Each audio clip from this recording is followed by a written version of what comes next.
Ամերիկայի Միացյալ Նահանգների ամենագաղտնի վայրը հեշտությամբ կարելի է գտնել քարտեզի վրա։ Դա Նևադա նահանգի արևմուտքում գտնվող անապատի մի փոքր հատված է՝ Զոնա 51 անունով։ Վերջին տարիներին այս անվանումը վերածվել է մեմի։ Գրեթե բոլորն են լսել այն։ Շատերն են կարդացել դրա մասին։ Բայց իրականում այնտեղ ինչ է կատարվում, գրեթե ոչ ոք չգիտի։ Հնարավոր է մենք երբեք չենք լսի Զոնա 51-ի գոյության մասին, եթե ոչ մի մարդու՝ Բոբ Լազարի 1989 թվականին նա հարցազրույց է տալիս մի փոքր հեռուստաալիքի և պատմում, որ եղել է այս գաղտնի ռազմաբազայի աշխատակիցը։ Իր խոսքով, ամերիկյան իշխանությունները այնտեղ թաքցնում են այլմոլորակային թռչող ափսեներ, հենց իրենց այլմոլորակայիններին, և գաղտնի փորձեր են անցկացնում նրանց հետ։ Սկզբում սա հնչում է որպես մաքուր հիմարություն, բայց միայն մինչև այն պահը, երբ սկսում ես մանրամասն ուսումնասիրել այս գաղտնի օբյեկտի պատմությունը, և պարզվում է, որ Լազարի պատմության մի մասը թերևս ճշմարտություն է։ Այս պատմության մեջ կպարզենք, ինչու գրեթե 50 տարի պաշտոնյաները նույնիսկ չէին արտասանում Զոնա 51 բառակապակցությունը, երբ և ինչ նպատակով է հայտնվել այս խորհրդավոր օբյեկտը, ինչու որոշ տեղեկություններ գաղտնի են պահվել նույնիսկ նախագահներից, և վերջապես, թե իրականում ինչ է կատարվում այնտեղ։ Հիշենք Չերչիլի հայտնի արտահայտությունը՝ հանելուկ փաթաթված առեղծվածի մեջ, որը գտնվում է գլուխկոտրուկի ներսում։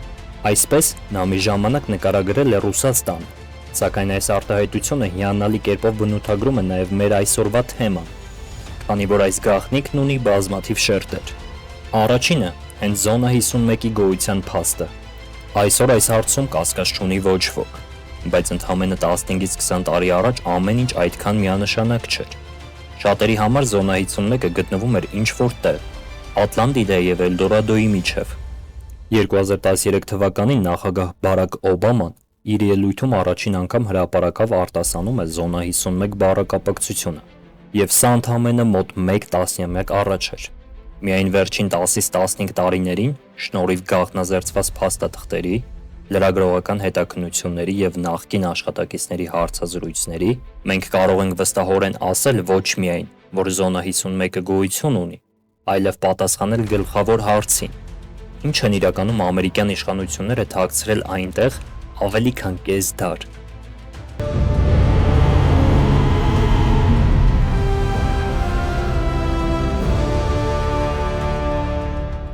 Այս պատմությունը սկսվում է 1960 թվականի մայիսի 1-ից։ Վաղ առավոտյան Պակիստանում գտնվող ԿՀՎ-ի գաղտնի բազայից թռչում է հետախուզական ինքնաթիռ։ Ղեկին Գերի Փաուերսը, փորձառու ամերիկացի ռազմական օդաչու, ում առջև խնդիր է հասնել ԽՍՀՄ հարավային սահման, հատել ամբողջ երկիրը հյուսիսի ուղղությամբ և վայրէջք կատարել Նորվեգիայում, ճանապարհին լուսանկարելով գաղտնի օբյեկտներ, մասնավորապես Տյուրատամի և Պլեսեցկի տիեզերակայանները։ Նրա տրամադրության տակ էր հսկայածավալ խցիկ, որը թույլ էր տալիս բարձրորակ նկարել 20 կիլոմետր հեռավորությունից, հենց այն բարձրությունից, որտեղ կարող էր թռչել U-2 գաղտնի հետախուզական ինքնաթիռը։ Ամերիկացի կոնստրուկտորների այս ձեռքբերումը գրեթե անհասանելի էր խորհրդային ռադարների և MiG ինքնաթիռների համար։ Մի քանի տարվա ընթացքում խորհրդային հրթիռներին այդպես էլ չհաջողվեց խոցել որևէ նման ինքնաթիռ Խորհրդային Միության տարածքում։ Այդ առավոտ Մոսկվայում Խրուշչովին զեկուցում են, որ ռազմականներին հաջողվել է հայտնաբերել բարձր թռչող ինքնաթիռ, որը հատել է Աֆղանստանի սահմանը և շարժվում է դեպի ԽՍՀՄ։ Քանի որ սա U-2-ի առաջին այցը չէր, բոլորին պարզ էր, թե ում է պատկանում ինքնաթիռը։ Իրավիճակը սրում էր այն փաստը, որ օրը մայիսի 1-ն էր, և Խրուշչովը կարծում էր, թե Էյզենհաուեր նախագահը այդպես ծաղրում է իրեն։ Խորհրդային ղեկավարը հրաման է տալիս ամեն գնով խոցել ինքնաթիռը։ Թյուրատամի տիեզերակայանի մոտակայքում, Ուզբեկստանի տարածքում, օդաչուն նկատում է ինքնաթիռի հետքեր։ Նշանակում է, U-2-ը հայտնաբերվել է և երկինք են բարձրացել խորհրդային MiG-երը։ Փաուերսը շարունակում է առաքելությունը, թռչելով MiG-երի համար անհասանելի բարձրության վրա, սակայն Սվերդլովսկի մոտակայքում մի քանի արկեր են պայթում, և վայրկյաններ անց ինքնաթիռը թափահարվում է ու սկսում կտրուկ կորցնել բարձրությունը։ Փաուերսը հասկանում է, որ խոցվել է։ Երկու թևերն էլ պոկվում են, և մնացորդը օդաչուի հետ միասին հսկայական արագությամբ ընկնում է ներքև։ Դժվարությամբ նրան հաջողվում է դուրս թռչել կաբինայից, ազատվել թթվածնային խողովակներից եւ բացել պարաշուտը։ ԿՀՎ-ում համոզված էին, որ խորհրդային ռազմականները ոչ մի կարևոր տեղեկություն չեն ստանա փլատակներից եւ մահացած օդաչուից, առանց նույնականացման նշանների հագուստի մեջ։ Իսկ եթե օդաչուն ինչ-որ կերպ փրկվեր, նրա մոտ մահացու հապ կար, գերության մեջ չհայտնվելու համար։ Բայց Powers-ը ողջ էր, եւ Խրյուշովը դա գիտեր։ Հաջորդեց քաղաքական պոկերի մի ամբողջ խաղ։ Միացյալ Նահանգները պնդում էր, թե ընկած ինքնաթիռը քաղաքացիական էր եւ զբաղվում էր եղանակագիտական հետազոտություններով NASA-ի համար։ Մինչդեռ Խրյուշովը գիտեր, որ խորհրդային հատուկ ծառայությունները հենց այդ պահին հարցաքննում են բոլորովին կենթանի Powers-ին։ Մոտ մեկ շաբաթ անց Խրյուշովը հրապարակավ հայտարարեց, որ իրենց մոտ բանտարկված է լրտես օդաչու Powers-ը, եւ Eisenhower-ը հայտնվեց չափազանց անհարմար դրության մեջ։ Պարզ դարձավ ոչ միայն լրտեսության փաստը, այլև այն, որ երկրի նախագահը հրապարակավ ստել էր։ Ըստ Powers-ի հուշերի, խորհրդային կողմը փորձել է պարզել, թե որտեղ են անցկացվել իր մարզական թռիչքները։ Օդաչուն գիտեր, որ դա զոնա 51-ն էր, Նևադա նահանգում, սակայն հարցաքննությունների ժամանակ նշել է այլ վայր՝ Հարևան նահանգում գտնվող Watertown բազան։ Նույն լեգենդին էր հետևում նաև NASA-ն։ Ապա տեղեկատվության նպատակը իհարկե ուշադրությունը շեղելն էր զոնա 51-ից, թեև խորհրդային միությունն արդեն վաղուց գիտեր այս օբյեկտի մասին, արբանյակային նկարների շնորհիվ, ինչպես նաև այն, որ ամերիկացիներն ավելի էին առաջանցել հետախուզական ինքնաթիռների, սակայն ոչ հրթիռների, միջուկային զենքին կամ տիեզերագնացության բնագավառում։ Զոնա 51-ի պատմությունը սկսվել է ռումբից։ Մանհեթենի նախագիծը, որի շրջանակում ԱՄՆ-ն մշակում էր միջուկային զենք, դարձավ երկրի առաջին իսկապես գաղտնի գործողությունը, որին մասնակցում էին շուրջ 200,000 մարդ, երկրի տասնյակ տարբեր վայրերում։ Նույնիսկ Հարի Թրումենը, ապագա նախագահը, նախագծի մասին իմացավ միայն 1945 թվականին, արդեն նախագահ դառնալուց հետո։ Չնայած, մինչ այդ նա զբաղեցրել էր բարձր պետական պաշտոններ, այդ թվում փոխնախագահի պաշտոն։ Հենց Թրումենի հրամանով 1950-ականների սկզբից միջուկային փորձարկումների համար ընտրվեց Նևադայի անապատում գործող ռազմաբազան, գրեթե 3500 քառակուսի կիլոմետր տարածքով, միակ նման պոլիգոնը երկրում։ Հենց այդտեղ էլ քիչ անց հայտնվեց զոնա 51-ը։ Հիրոսիմայից եւ Նագասակիից, ինչպես նաև բազմաթիվ միջուկային փորձարկումներից հետո ամերիկյան զինվորականների շրջանում շատերն էին կարծում, որ նման ռումբերը կհանգեցնեն ոչ թե պատերազմների ավարտի, այլ ապոկալիպսիսի։ Այլընտրանքային միջոց միջուկային աղետից խուսափելու համար նրանք համարում էին լրտեսությունը։ Եթե գիտես, ինչը մտածում քո հակառակորդը, կարող ես ակտիվորեն դիմադրել նրան։ Սառը պատերազմի սկզբում ԽՍՀՄ դարձավ ԱՄՆ-ի գլխավոր ռազմավարական մրցակիցը, եւ քանի որ նրա տարածքում գործակալներ ներգրավելը գրեթե անհնար էր, միակ տրամաբանական լուծումը հետախուզական ինքնաթիռներն էին։ Կորեական պատերազմը ցույց տվեց, որ առկա հետախուզական ինքնաթիռներն այնքան էլ լավը չեն։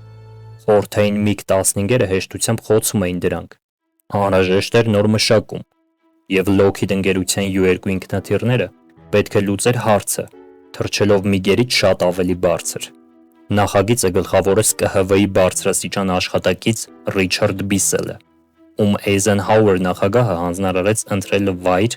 նոր ինքնաթիռների փորձարկումների համար։ Լավագույն տարբերակը ընտրվեց Գրում անունով չորացած լիճը Նևադայի անապատում։ Հարավից եւ հյուսիսից տարածքը շրջապատված էր լեռներով, ինչը մեծացնում էր գաղտնիությունը, եւ ամենակարևորը, մոտակայքում գտնվում էր հենց այն միջուկային փորձադաշտը, որի շնորհիվ վայրն արդեն ապահովված էր անվտանգության բարձր մակարդակով։ Ամբողջ պոլիգոնի տարածքը բաժանված էր հերթական համարներով, փոքր հատվածների, եւ պոլիգոնի ծայրամասում գտնվող նոր բազային տրվեց 51 համարը։ Այսպես 1955 թվականին սկսվեց Ամերիկայի ամենագաղտնի վայրի պատմությունը։ Նևադայի անապատը անմարդաբնակ ու անհյուրընկալ վայր է, ուր ամռանը արևիտակ մետաղամակերևույթների վրա ձու կարելի է տապակել, իսկ ուժեղ քամիները ցնցում են կառուցված անգարները։ Աշխատակիցները հազվադեպ էին օբյեկտն անվանում զոնա 51, ավելի հաճախ ասում էին գրում լիճ կամ պարզապես ռանչո։ Աշխատանքը բաժանված էր մի քանի բաժանմունքների միջև, որոնք չէին հատվում իրար հետ։ եւ յուրաքանչյուր բաժանմունքի աշխատակիցներ գիտեին միայն այն նեղ տեղեկությունը, որն անհրաժեշտ է հենց իրենց աշխատանքի համար։ Ամբողջական պատկերացումն ունեին միայն ղեկավարները։ Lockheed ընկերության արտադրական տարածքները գտնվում էին հարևան Կալիֆոռնիա նահանգում։ U2-ի մասերն արտադրվում էին անկախ միմյանցից եւ միայն գրում-լճում էին հավաքվում ինքնաթիռի ամբողջական տարբերակը։ Օդաչուներից եւ մեխանիկներից շատերն ընտանիքների հետ ապրում էին Կալիֆոռնիայում եւ ամեն օր հատուկ ինքնաթիռներ նրանց տանում ու բերում էին աշխատանքի։ Ընտանիքները երբեք չգիտեին, թե ինչով են իրականում զբաղվում իրենց հարազատները։ Մի ինժեներ հետագայում հիշում էր, թե կին ու երեխաներն ամուր համոզված էին, որ հայրը հեռուստացույցները վերանորոգում։ Գաղտնիության վառ վկայություն դարձավ 1955 թվականի ավիավթարը, երբ Զոնա 51-ի աշխատակիցներին տեղափոխող ինքնաթիռներից մեկը կործանվեց Նևադայի լեռներում։ Զոհվածների ազգականները նրանց իրական մասնագիտության մասին իմացան միայն 21-րդ դարի սկզբին, երբ գործի նյութերը գաղտնազերծվեցին։ Այս ամբողջ գաղտնիությունը մեծապես նպաստեց NLO-ների եւ կառավարական դավադրության մասին տեսանյութերի տարածմանը։ Դեռ 1940-ականների վերջին ԱՄՆ-ում սկսվեց թռչող ափսեների ինքնատիպ համաճարանք։ Մարդիկ զանգվածաբար հայտնում են երկնքում տեսած տարօրինակ առարկաների մասին, իսկ քաղաքացիական ու ռազմական օդաչուները պնդում էին, թե տեսել են ինչ-որ բան, որի արագությունը կամ բարձրությունը գերազանցում է ժամանակի տեխնիկայի հնարավորությունները։ Այս համընկնումը պատահական չէր։ Սովորական մարդիկ եւ նույնիսկ մասնագետ օդաչուներ տեղյակ չէին ռազմաարդյունաբերական համալիրների գաղտնի մշակումների մասին, եւ տրամաբանորեն կասկածելի առարկաները երկնքում ընդունում էին այլ մոլորակային նավեր։ U2-ի արծաթափայ ալյումինից պատրաստված իրանը հիանալի արտացոլում էր արևի լույսը եւ պայծառ աչքի էր զարնում մուգ երկնքի ֆոնին, հատկապես միջև այն մուգ գույնով ներկելը։ Ի պատասխան համաճարանքի ռազմաօդային ուժերում եւ ԿՀՎ-ում ստեղծվեցին հատուկ բաժիններ NLO-ների հետ կապված դեպքերը հետաքննելու համար, սակայն քանի որ U2-ի նման մշակումները խիստ գաղտնի էին, հենց այս բաժինների աշխատակիցները հասանելիություն չունեին ամենափակ նախագծերին, եւ նրանց համար բազմաթիվ դեպքեր իսկապես անբացատրելի էին։ Զարմանալի չէ, որ նրանցից ոմանք հետագայում միայն յուղ ավելացրին կրակին, պնդելով, թե պետությունը թաքցնում է ճշմարտությունը NLO-ների եւ այլ մոլորակայինների մասին։ ԿՀՎ-ն նաեւ ինքն էր նպաստել դավադրության տեսության հանրահայտության աճին։ 1950-ականների սկզբին վարչությունը սկսեց մեդիա արշավ NLO-ների բացահայտմամբ, բացատրելով դեպքերը բնական երևույթներով կամ խցիկների թերություններով, սակայն ջանքերն անհաջող էին։ Ականատեսների, առեղծվածների մասին հրապարակումներն ավելի մեծ լսարան էին հավաքում, քան դրանց հերքումը։ Իսկ երբ հրապարակ եկավ փաստը, որ ԿՀՎ-ն միաժամանակ ֆինանսավորում էր NLO-ները հերքող մեդիա արշավ եւ գաղտնի պահում իր հետաքննական բաժինը, ուֆոլոգները միայն ավելի էին համոզվում, թե պետությունը թաքցնում է ճշմարտությունը։ Ավելին, 1950-ականների երկրորդ կեսին ԿՀՎ-ում գիտակցեցին, որ թռչող ափսեների մասին լուրերն իրականում իրենց օգտին են խաղում։ Թող մարդիկ ավելի շուտ քննարկեն NLO-ները, քան իսկապես գերգաղտնի սպառազինության նմուշները։ 1956 թվականի հուլիսի 3-ին Հարվիս Թոքման օդաչուն U2-ով կատարեց առաջին թռիչքը ԽՍՀՄ տարածքի վրայով,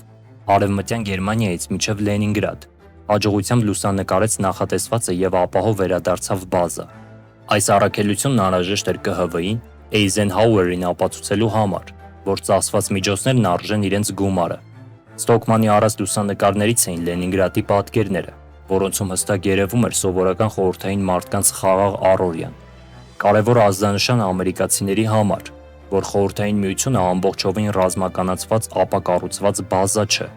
սակայն խորհրդային ռազմականները նկատեցին ինքնաթիռը, եւ թեև ոչ մի գերին, ոչ էլ հակահրթիռներին չհաջողվեց խոցել այն, Բրյուշովը որոշեց հանրայինորեն չբարձրաձայնել այս փաստը, քանի որ դա կդրսևորեր խորհրդային պաշտպանության թուլությունը։ Հաջորդ մի քանի տարիների ընթացքում ԱՄՆ-ն եւ ԽՍՀՄ շարունակեցին այս կատու մուգ խաղը, մինչև 1961 թվականի մայիսի 1-ը Փաուերսի անկումով ամեն ինչ փոխվեց, նշանավորելով U2 ծրագրի անկման սկիզբը։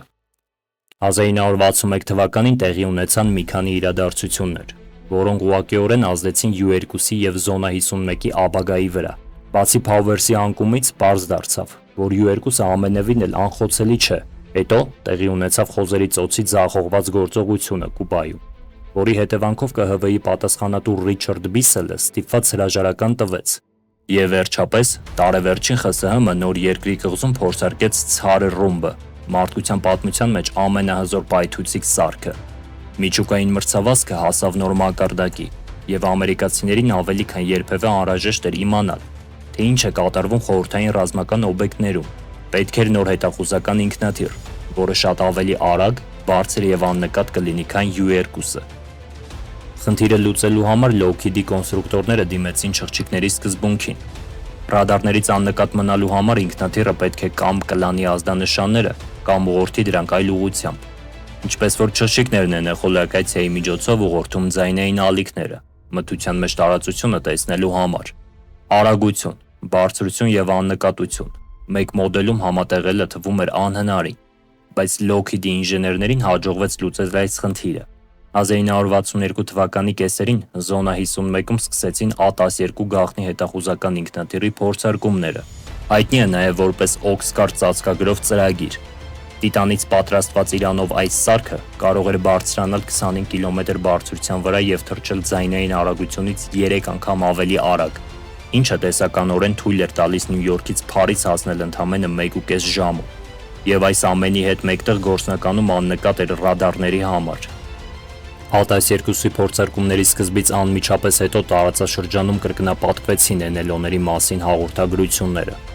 հատկապես ուղևորափոխադրող ինքնաթիռների օդաչուների կողմից, ովքեր տեսնում էին իրենց ինքնաթիռներից մի քանի անգամ ավելի բարձր ու 5 անգամ ավելի արագ թռչող մի բան։ 1962 թվականին, երբ NASA-ի X-15 հրթիռային ինքնաթիռների փորձնական թռիչքների ժամանակ արված մի լուսանկարի անկյունում պատահաբար հայտնվեց մի առարկա, որը շատ էր հիշեցնում NLO։ Բացատրությունը շատ ավելի պարզ էր, քան այլ մոլորակայինների նավը։ Հենց այդ օրը հարևան նահանգում փորձարկվում էր A-12-ը, եւ հենց այն էր հայտնվել կադրում։ 1966 թվականին երկրի գլխավոր հեռուստալրագրող Ուոլեր Կրոնկայթը մեծ հաղորդում նվիրեց խորհրդավոր օբյեկտների երկնքում։ Հրավիրված ռազմաօդային ուժերի ներկայացուցիչը բնականաբար ոչինչ չէր կարող ասել ոչ U-2-ի, ոչ A-12-ի, ոչ Զոնա 51-ի մասին, քանի որ այս ծրագրի մասին գիտեին միայն ընտրյալ անձինք, եւ նյութերը գաղտնազերծվեցին միայն կես դար անց։